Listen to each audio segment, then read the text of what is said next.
제가 전도사로 처음 이 목회 생활을 시작한 것이 1981년의 일입니다. 그러니까 올해로 이민교회를 섬긴 지 44년이 되었습니다. 이야, 그렇게 안 보이는데. 예. 제가 부목사 생활을 이 LA에 있는 충현교회에서 했습니다. 제가 충현교회에서 일을 할 때 가끔씩 교회에 누가 오냐면 김영삼 씨가 오는 겁니다. 여러분, 김영삼이 누군지 아시죠? 네. 그게 한국에 있는 충현교회 장로거든요. 그래서 이분이 이제 민주화 운동하면서 일이 있을 때마다 미국으로 도망을 오시는데, 미국에 오면 주일날 우리 교회에 와서 예배를 드리시는 겁니다. 그 덕분에 또 장로님 댁에서 이제 식사 초대를 하면 저도 또 부목사라고 같이 껴서 밥도 먹고 이럴 기회가 있었죠. 지금도 고맙게 생각하는 것은 그때 사인 안 받아 놓은 게 정말 다행이다 이런 생각이 드는데요. 그때 그 김영삼 씨한테 정말 잘해준, 많은 그 힘이 돼 주었던 우리 교회, 충현교회 장로님이 계십니다. 미국에 와서 사업을 해가지고 상당히 성공을 하신 분이고 좀 재력이 있어서 그분한테 이 정치 헌금이라고 해야 되나요? 그런 돈을 많이 대주시고 미국에 오시면 이런저런 그 편의를 많이 제공해 주셨던 이러한 장로님입니다. 김영삼 씨가 상당히 오랜 기간 동안 그 재야 생활을 하지 않았습니까? 그러니까 그 시간이 상당히 길었고 그동안 이 장로님이 물심양면으로 김영삼 씨를 많이 도와주었죠. 그러다가 드디어 이제 김영삼 씨가 한국에서 대통령이 된 것입니다. 그때 우리 장로님이 로스앤젤레스에서 발행하는 한국일보하고 중앙일보에다가 전면 광고를 냈어요. 경축, 김영삼 대통령 당선 이래가지고 얼마나 기뻤으면 또 좋았으면. 아마도 그 장로님 마음속에 모르긴 몰라도 이제 김영삼 씨가 대통령이 됐고 자기가 그동안 많은 은혜를 베풀었으니 뭐 한 자리 준비해놓고 나를 부르는 거 아닐까 하는 그런 생각을 하신 것 같아요. 왜냐면 안 부르니까 그 뒤로 상당히 실망하는 이러한 눈치가 이렇게 그냥 보일 정도로 기대를 좀 하셨던 것 같은데 불러주지를 않아가지고 굉장한 실망을 하셨던 것을 제가 곁에서 지켜본 적이 있습니다. 만약에 그렇게 수고하고 애를 많이 썼는데 옛날 그 김대중 대통령 때 박지원 씨 부르듯이 그렇게 불러가지고 한 자리 주면 얼마나 좋겠어요. 예? 그동안 수고한 것에 대한 굉장한 그 정말 대가를 얻게 되고 또 좋았을 텐데 이 장로님은 수고만 하고 별로 얻은 게 없었습니다. 그래가지고 좀 실망하는 이러한 눈치가 보였었죠. 오늘 우리가 읽은 말씀, 아주 짧은 말씀을 읽었는데요. 오늘 이 말씀에 보니까 우리가 구원을 받았다는 거, 여러분들이 예수를 믿게 되었다는 거, 이게 우리들의 어떤 노력이나 우리들이 무슨 깨달음 같은 우리의 어떤 지식 같은 것을 통해서 된 일이 아니라고 이야기를 합니다. 이게 참 신앙생활의 아이러니입니다. 여러분, 이런 겁니다. 여러분들이 우리 이 남부교회를 찾아오실 때 분명 여러분들이 선택을 해서 오셨습니다. 맞습니까? 맞죠. 왜냐하면 샬롯에도 우리 한인교회가 뭐 수십 개 있는데 그 중에서 골라 오신 거 아니겠습니까? 그런데 성경은 우리들에게 그렇게 말을 안 합니다. 내가 분명 선택해서 온 것 같은데 성경은 우리들에게 뭐라고 이야기를 하냐면 주께서, 누가? 하나님께서 부르시고 가까이 오게 하사 주의 전에 거하게 하신 그는 복 있는 사람이라고 말합니다. 그러니까 말씀을 보면 내가 선택해서 온 것 같은데 말씀은 거꾸로 이야기를 하는 거예요.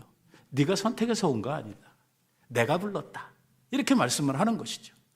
내가 오라 하지 아니하면, 내가 너희를 부르지 아니했다면 이 자리에 있을 수 없다라고 이야기를 하는 거예요. 뭐가 맞을까? 우리는 신앙인들이니까 내 생각보다는 뭐가 맞다고 생각을 하는 거냐면 하나님의 말씀이 맞다고 생각을 하는 것입니다. 그게 신앙생활의 원칙입니다. 우리는 뭘 믿느냐? 하나님의 말씀을 믿습니다. 내 생각이나 내 판단, 내 주장, 내 경험 이런 걸 가지고 우리가 신앙생활을 하는 게 아니고 우리는 신앙생활의 기초를 어디에 두냐면 하나님의 말씀에 두는 것입니다. 그런데 우리가 예수 믿고 구원을 얻었다고 하는 이 사실에 대해서 우리가 보면 어떤 기회에 내가 교회를 가게 되었고 내가 또 하나님의 진리의 말씀을 듣다 보니까 이게 좋고 내가 이게 수긍이 가고 이해가 돼서 내가 예수 믿기로 결정했다. 이렇게 생각을 하기 쉬운데 성경은 우리들에 대해서 구원에 관한 한 너희들이 그렇게 뭐 깨닫고 뭐 노력하고 이래서 된 것이 아니라고 이야기를 하는 것입니다. 뭐라고 이야기를 하냐면 지극히 높은 곳, 지극히 높으시니까 너희를 부르셨다고 말하는 거예요.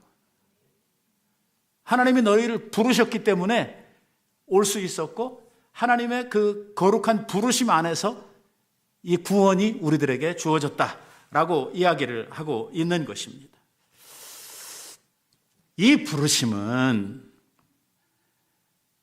정말 우리들이 소중하고 아주 강력한 이러한 부르심이라고 하는 것을 알아야 할 필요가 있습니다. 이 부르심은 김영삼 대통령이 그 수고한 장로님 불러주시는 그런 부름하고 질적으로 다른 부름입니다.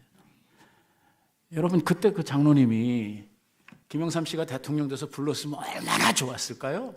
얼마나 그분이 말에 막 영광스럽게 생각을 하고 말이야 그동안 수고하고 애쓴 것, 또 그동안 쓴 돈에 대해서 보답을 받는 그런 느낌이 있었겠어요? 근데 대통령이 누구를 불러주시는 이러한 부르심하고는 차원이 다른, 우리가 하나님 앞에 부름을 받고 구원에 이르르는 이 과정과 이 하나님의 유효적 부르심, effective calling이라고 그러거든요.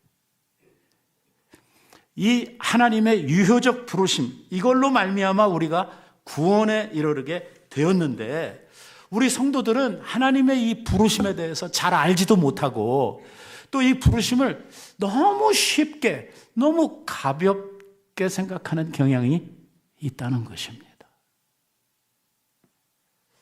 조금 제가 나쁘게 이야기하면 하나님의 부르심을 우습게 생각한다는 거예요. 아주 하찮게 생각하는 것입니다. 이거 상당한 문제입니다. 하나님께서 나를 부르셨다. 이 부르시기 위해서 우리 하나님께서 준비하신 일들을 보면 이거는 상상도 할 수 없어요. 그 중에 가장 핵심은 뭐냐면 당신의 아들을 나를 위해서 죽이시는 이 일을 통해서 이 부르심을 가능하게 하신 것이거든. 하나님은 엄청난 값을 치르셨단 말이에요. 우리를 부르기 위해서. 예수님이 죽으신 것, 그거 하나만 가지고 끝나는 게 아니라 오래전부터 이 구원에 대한 계획을 가지시고 하나님께서 정말 많은 일들을 역사하셔서 우리들을 구원에 이르게 하셨다는 거예요. 그래서 우리가 하나님 앞에 이 부름을 받고 하나님의 자녀가 되고 이 구원을 얻었다고 하는 사실이 얼마나 영광스럽고 얼마나 귀하고 또 이것이 얼마나 자랑스러운 일이고, 오늘 우리는 하나님께서 왜 나 같은 사람을 그런 그리스도의 피값을 주시고 사시고 오랜 시간 동안 하나님의 그 철저한 계획과 섭리, 경륜 가운데에서 우리들을 불러내셨나? 우리를 부르신 이유, 우리를 하나님의 자녀 삼으신 목적. 나는 하나님의 자녀가 되고 내가 구원받았는데 나는 뭐 해야 되나? 이거를 우리들이 알 필요가 있다는 것입니다. 사도 바울이 에베소 교회를 위해서 기도를 하는데, 제가 지난주에 얘기했잖아요. 3가지 기도 제목을 가지고 기도했다고. 그 중에 오늘 이게 2번째거든요. 사도 바울이 에베소 교회를 위해서 기도했던 기도 제목의 2번째예요. 그 내용이 뭐냐면 저들을 부르신 하나님의 부르심의 소망이 무엇인지를 깨닫게 해달라 를 위해서 기도했어요. 뭔 소리냐면 이 에베소 교회의 교인들이 하나님께서 왜 저들을 이방 가운데에서 죄 가운데에서 불러서 하나님의 자녀가 되게 하시고 교회가 되게 하셨는지 그 이유를 알 수 있도록 해달라는 거예요. 그게 사도 바울의 기도의 제목이에요. 여기에 중요한 질문이 하나 떠오르죠. 그럼 뭐예요? 그럼 나는 아는가? 하는 것입니다. 나를 부르신, 나를 하나님의 자녀 삼으신, 하나님의 부르심의 목적, 부르심의 소망이 무엇인지 나는 알고 있는가? 왜? 그걸 알아야 내가 구원받은 자로서, 하나님의 자녀로서 내가 어떻게 살아야 할지 그 답이 나올 거 아닙니까? 하나님의 부르심의 소망이 무엇인지를, 하나님의 부르심의 목적이 무엇인지를 내가 모른다고 하면 왜 살아야 되는지, 어떻게 살아야 되는지 모를 거 아니에요. 세상에는 사람들마다 세상을 사는 방법이 다 다릅니다. 사람들마다 세상을 살아가는 자기의 인생의 길들이 있습니다. 세상 이야기 하는 겁니다. 군인은 군인의 길이 있습니다. 학자는 학자의 길이 있죠. 예술을 하는 사람들은 예술가로서의 자기의 길이 있습니다. 같은 인생을 살지만 이들은 다 각자 다른 삶을 살게 되죠. 그리고 각자의 분야에서 자기들이 이루어야 할 인생의 분명한 목표들이 있습니다. 우리가 물론 세상에서 우리가 살아가고 있는 세상에서의 삶이 우리들에게 있지만 그거보다 훨씬 소중한 우리의 영적인 삶이 주어졌고 우리들에게 영적인 생명이 주어졌는데 도대체 우리가 살아가야 될 영적인 삶에 이루어야 할 삶의 목표가 무엇인지, 죽었던 우리들을 살리시고 우리들에게 새로운 인생을 허락해 주신 하나님께서 내 인생을 통해서 바라시고 기대하시는, 하나님이 나를 통해서 이루시고자 하는 구원의 소망은 무엇인지, 이거를 알고 사는 일이 중요하다 이것입니다. 이걸 모르고 살면 아주 심각하다는 거예요. 구원은 받았는데 내가 구원받은 자로서 어떻게, 무엇을 위해서 살아야 되는지 모르고 산다.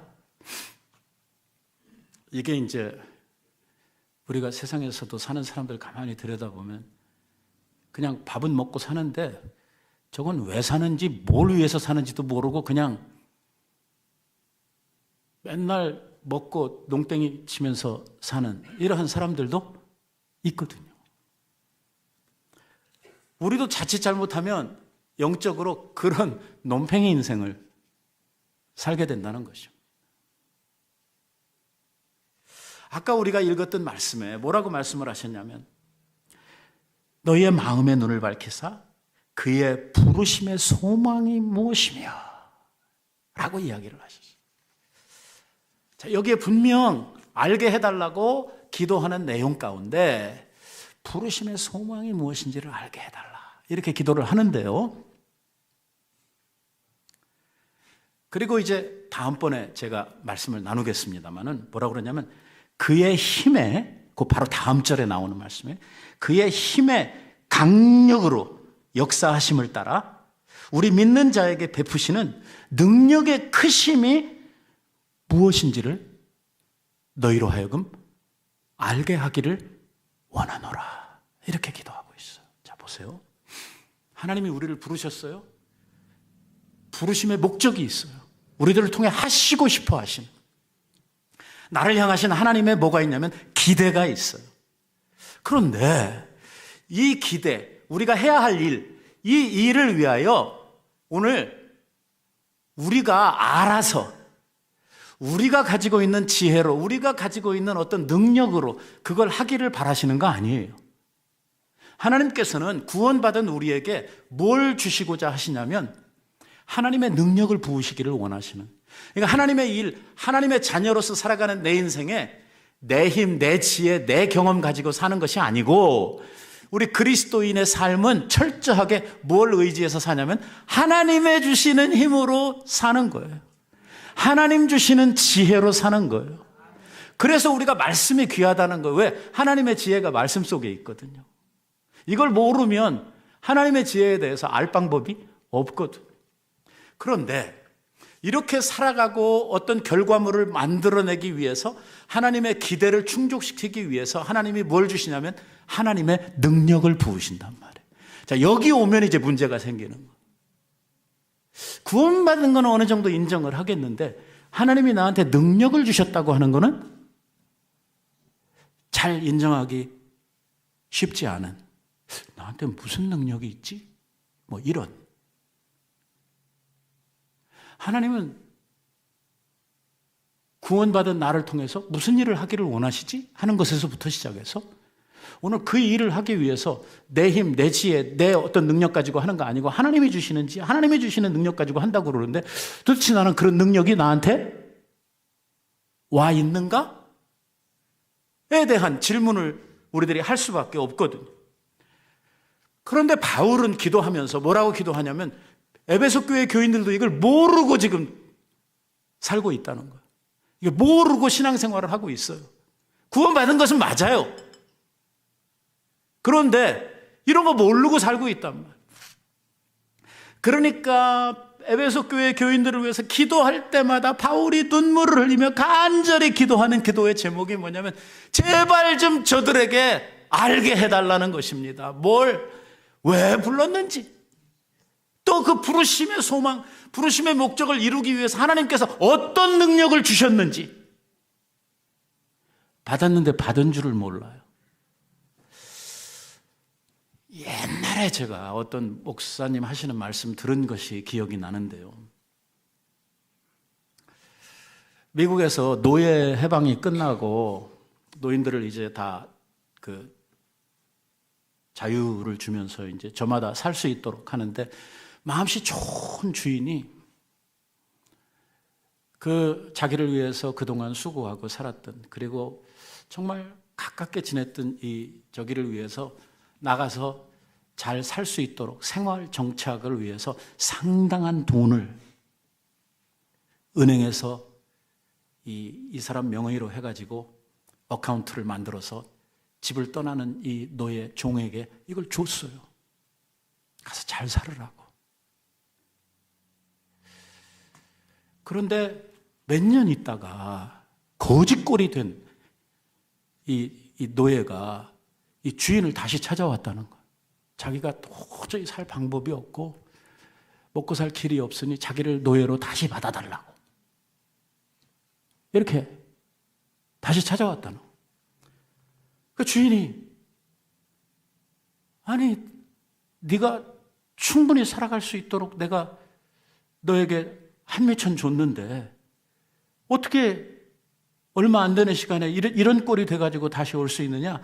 내가 너한테 주었던 그 통장은 어디 있느냐? 그랬더니 여기 있다고 그대로 들고 와가지고, 이게 뭔데요? 이거 어떻게 하는 건데요?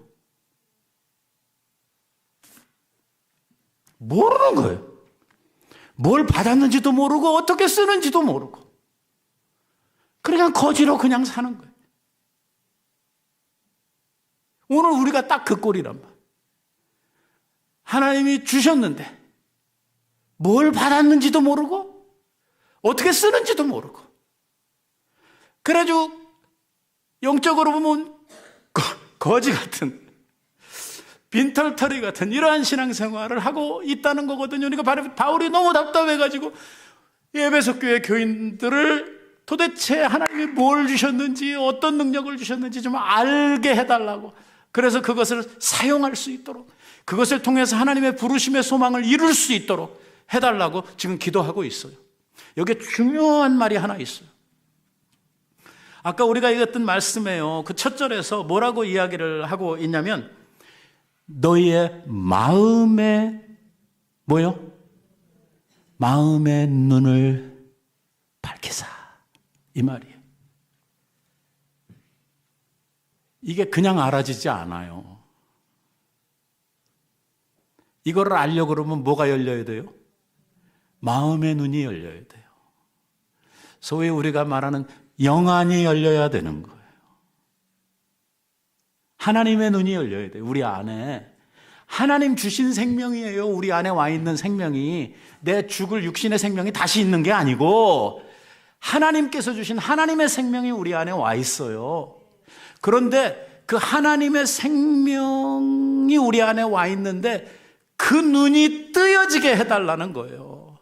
그 눈이 그래서 하나님의 눈으로 세상을 보고 하나님의 눈으로 이 오늘 나의 모든 환경들을 바라보고 하나님의 마음을 가지고 모든 것을 생각하고 판단하고 할 수 있는 이러한 능력을 허락해 달라고 지금 기도하고 있는 거예요. 이게 아주 절실하고 간절한 문제예요. 제가 손들어 보라고는 안 하겠습니다만 오늘 나에게도 이 은혜가 필요하다. 나도 영안이 열려야 된다. 나도 하나님이 부르신 나의 부르심의 소망을 깨달아 알아야 된다. 한 걸음 더 나아가서 오늘 하나님은 나한테 어떠한 능력을 베푸셨는지, 그 크신 능력의 내용이 무엇인지 좀 나도 알기를 바란다. 그렇다고 하면 오늘 말씀이 바로 여러분들의 말씀입니다.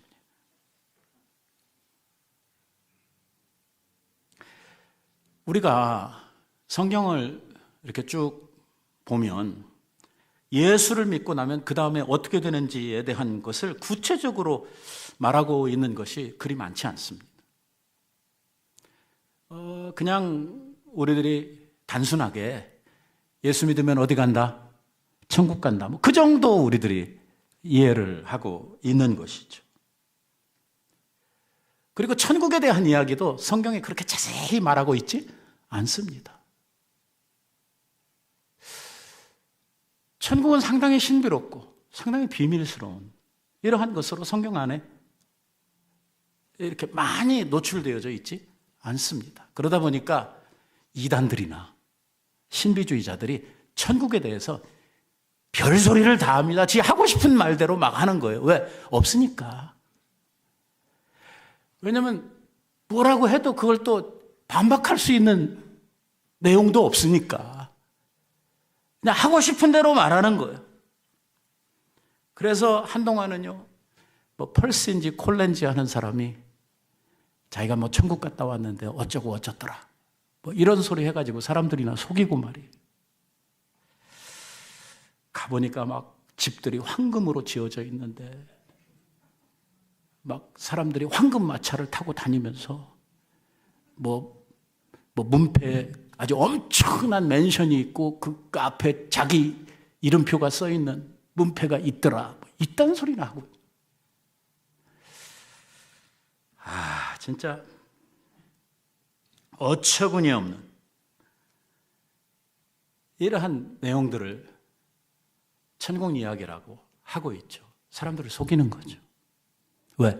성경은 그런 이야기를 하고 있지 않으니까 말이에요. 목사님 뭐 황금길 뭐 이런 얘기 어디서 본 것 같은데요. 그건요, 우리가 갈 장소적 천국을 이야기하고 있는 것이 아니고 하늘로서 내려오는 새 하늘과 새 땅, 그건 누구를 말하고 있냐면 장차 하나님 앞에 구원받은 성도들을 이야기하고 있고, 그 성도들을 묘사하면서 성도들의 모습이 황금 같고 백옥 같고 자수정 같고 에메랄드 같고 너무 막 빛나고 귀하고 영광스러운 이런 모습을 표현하는 내용이에요. 우리가 가서 있을 장소가 그렇다는 말이 아니고요. 실망했다. 나는 거기 가면 황금으로 막 이런 집에서 살 줄 알았더니.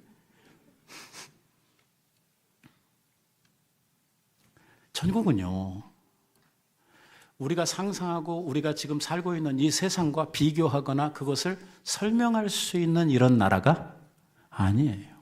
그러니까 사도 바울이 환상 가운데에서 하나님 앞에 천국을 갔다 왔어요. 그렇게 고백을 하고 있잖아요, 성경에. 그런데 뭐라고 했냐면 자기는요, 세상에 있는 말로는 이렇게 describe 할 수 없는, 세상에 있는 말로는 형용할 수 없는 것을 보았고 그런 말을 들었다는 거예요. 표현을 할 수가 없다. 사람의 말로 표현을 해버리면 그 천국이 완전히 확 그냥 다운그레이드 돼버리는. 그래서 자기는 말로 이거를 설명을 할 수가 없다, 이렇게 이야기를 해요. 성경에 이런 표현들이 있죠. 하나님은 빛이시라, 그에게는 어두움이 조금도 없으시니라, 뭐 이런 표현들이 있어요. 그러면 성도들이 무슨 생각을 하냐면 빛이시라, 그러니까 무슨 생각이에요? 햇빛 같은 걸 생각하는 거예요. 하나님은 빛이시라 했을 때에 하나님에 대한 표현이나 묘사가 우리들이 세상에서 경험하고 있는 세상에 있는 물질적인 빛, 그것을 말하고 있지 않습니다. 광야에 있던 이스라엘 백성들이 분명 성막 위에 떠오르는 하나님의 영광의 빛을 보았습니다. 그런데 그 빛조차도 뭐라고? 형용을 못하는 거예요. 어떻더라? 라고 하는 표현을 하기가 어려운 것이죠. 이게 사람의 말로 표현하기가 너무 힘들기 때문에 사람들이 이해는 해야 되겠고, 그러니까 그냥 빛이라 이런 말씀을 하는. 좀 반대쪽에 그런 표현도 있어요. 어떤 거냐면 하나님은 질투하시는 하나님이시다. 질투는 죄입니까 아닙니까? 죄죠. 질투하시는 하나님 그래버리면 하나님이 뭐가 됩니까? 죄인이 되잖아요. 이런 표현들이 그게 우리의 말로 이렇게 형용할 수 있는 이런 표현이 아니고요. 질투하시는 하나님이라고 하는 표현은 하나님의 사랑은 얼마나 크고 얼마나 완벽한지, 사람들에게 있어서 사랑을 이야기할 때에 정말 어떤 사랑하는 대상, 사랑하는 것에 대해서 질투를 느낄 정도의 대단한 감정을 가지고 라고 하는 이러한 표현밖에 할 수가 없어서 그렇게 표현을 하고 있는 것뿐이에요. 하나님이 우리들에게 주실 장래의 세계가 그렇게 몇 마디의 말로 적어서 표현할 수 있는 이러한 세상이 아니라는 것입니다. 분명한 것은 뭐냐면 그 세상을 한번 경험하고 이걸 한번 그냥 슬쩍이라도 보고 나면은요, 빨리 죽고 싶어서 견딜 수가 없어진다. 왜 웃어요? 사도 바울이 우리가 그 선교여행을 다니면서 고생 직사하게 한 건 우리가 알죠? 그가 자기가 자기 어떤 이력서를 이야기하면서도 내가 막 40에 감한 매를 막 몇 번을 맞고 가는 데마다 돌에 죽을 뻔한 게 몇 번이고 뭐 이래 고생하고 저래 고생하고 하면서 쭉 이야기를 해요. 이 많은 고생들을 하면서도 그가 기쁨으로 그 길을 갈 수 있었던 이유가 뭐예요? 아니, 그렇게 힘든데 그렇게 막 죽을 고비를 맨날 넘겨가면서 왜 그걸 계속해서 하는 거예요? 그는 뭘 봤어요? 하나님의 나라를 봤어요. 그러니까 그 나라의 영광과 그 나라에 받을 상급을 일단 보고 나니까 목숨 걸고 뛰는 거예요. 그러고 종종 하는 말이 뭐냐면 나는 빨리 죽고 싶다는 거예요. 나는 죽든 살든 이거 하나도 나한테 중요하지 않다는 거예요. 왜? 봤거든요.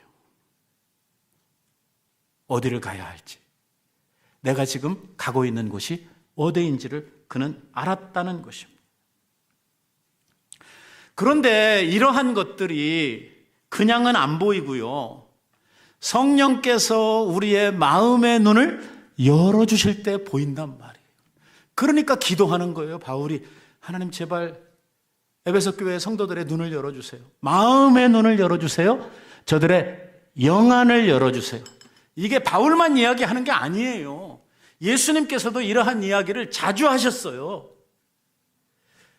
이런 이야기들이에요. 예를 들면 예수님께서 뭐라고 이야기를 하냐면 바리새인들을 향해서, 바리새인들은 당시에 가장 자기네들이 하나님을 잘 섬기고 신앙생활을 잘하고 있다고 자타가 공인하는 이러한 사람들이었거든요. 근데 그들을 향해서 예수님께서 하시는 말씀이 너희들은 소경이 되어서 아무것도 보지 못하고 아무것도 알지 못하면서 사람들을 인도하고 있다. 너희들은 장님이라고 이야기하는, 영적인 장, 아무것도 모르, 아무것도 못 본다는 거야. 근데 막 아는 척하고, 근데 자기네들이 제일 잘난 척하고, 하나님에 대해서 마스터한 사람들인 것처럼 행세하고. 예수님께서 보면 정말 웃긴단 말이죠. 이게 영안이 열리질 않았어요. 그러니까 장님이에요. 그러니까 라오디게아 교회를 향해서 예수님께서 하시는 말씀이 너희는 내게서 안약을 사서 보지 못하는 그 눈으로 보게 하라는 거예요.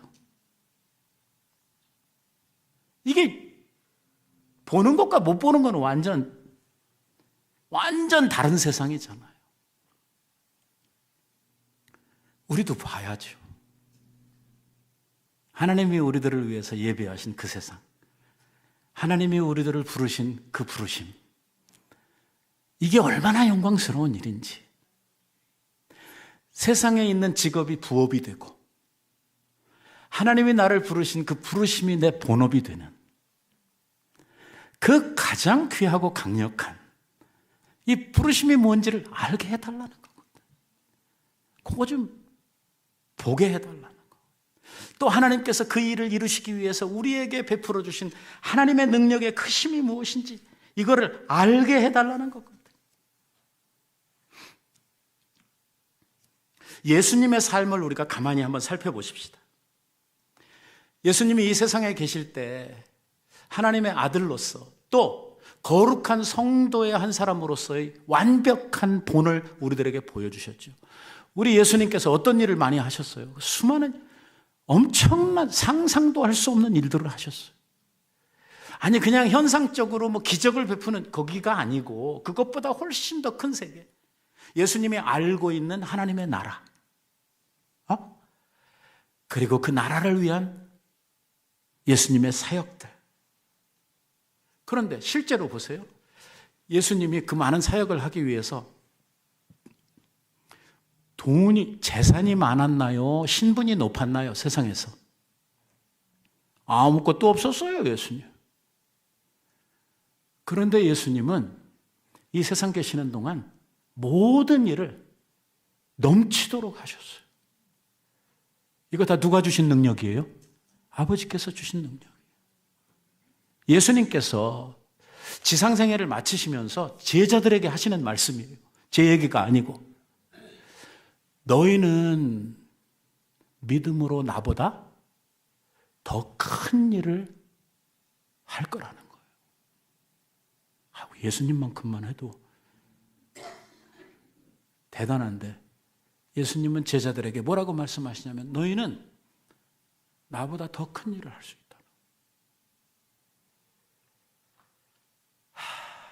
답답해집니다. 뭐하고 살고 있는지.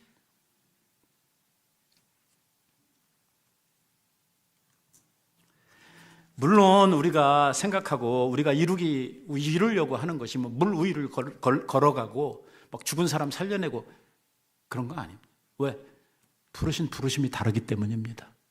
무슨 말씀이냐면 예수님이 하셔야 될 일하고 내가 해야 될 일이 다르다는 것입니다. 예수님은 복음의 초성을 가지고 오셔서 구원을 이루셔야 할 구원자로서의 사역이 필요했기 때문에 그게 예수님에게 능력으로 주신 바 되신 것이. 우리 한 사람 한 사람에게 주신 하나님의 부르심과 그리고 그 부르심을 이루기 위해서 오늘 우리들에게 허락하신 하나님의 능력은 사람마다 다 다르다고 하는 것입니다.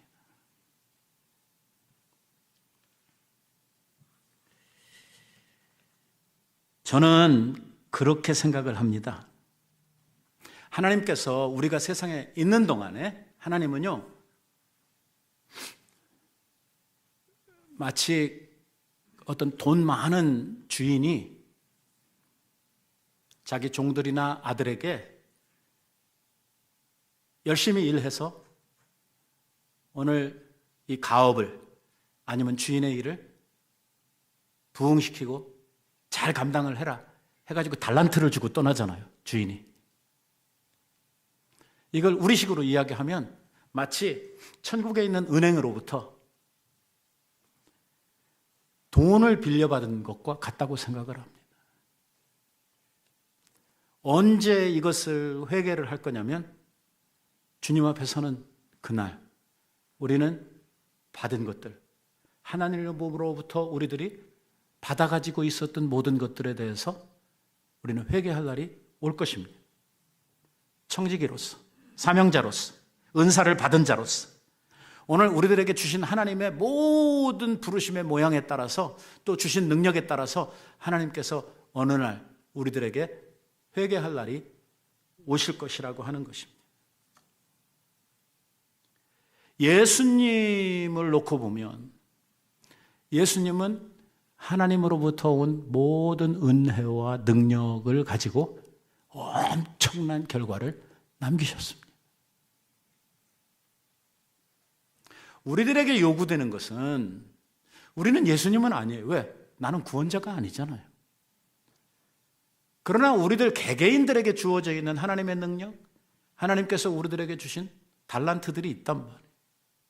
오늘 이것에 대해서 회개할 날이 오게 되는데 오늘 내가 아버지 앞에 얼만큼의 달란트를 가지고 가서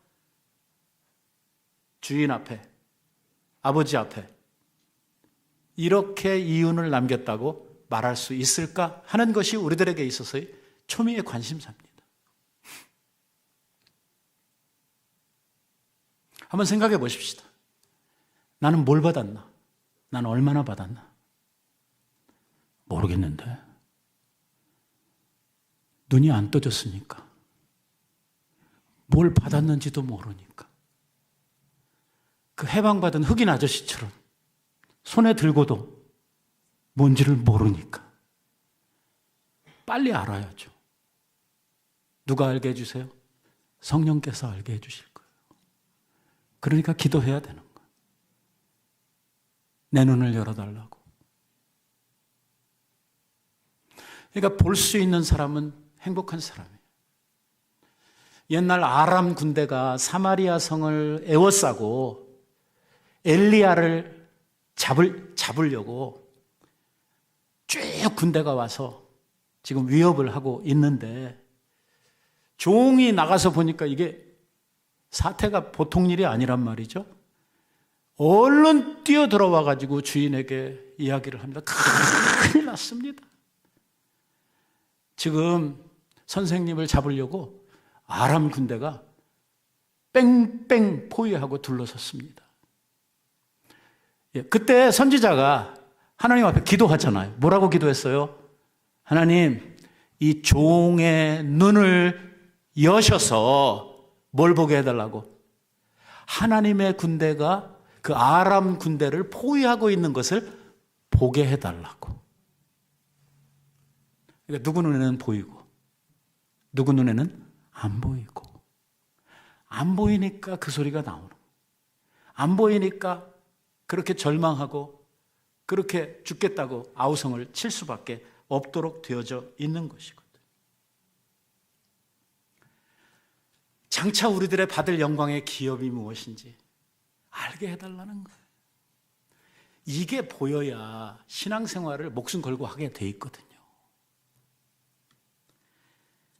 이 부르심의 기업을, 소망을 알았던 사람에 대한 이 성경의 소개가 있죠. 누구냐면 모세예요. 여러분 히브리서 11장은 믿음장 다 아시죠? 믿음으로 살다간 우리의 선배들에 대한 40명의 믿음으로 살다간 사람들에 대한 이야기를 쭉 적어놓고 우리들에게 그걸 보고 배우라고 말씀하고 있는 내용들인데, 모세에 대해서 이렇게 이야기를 하고 있어요.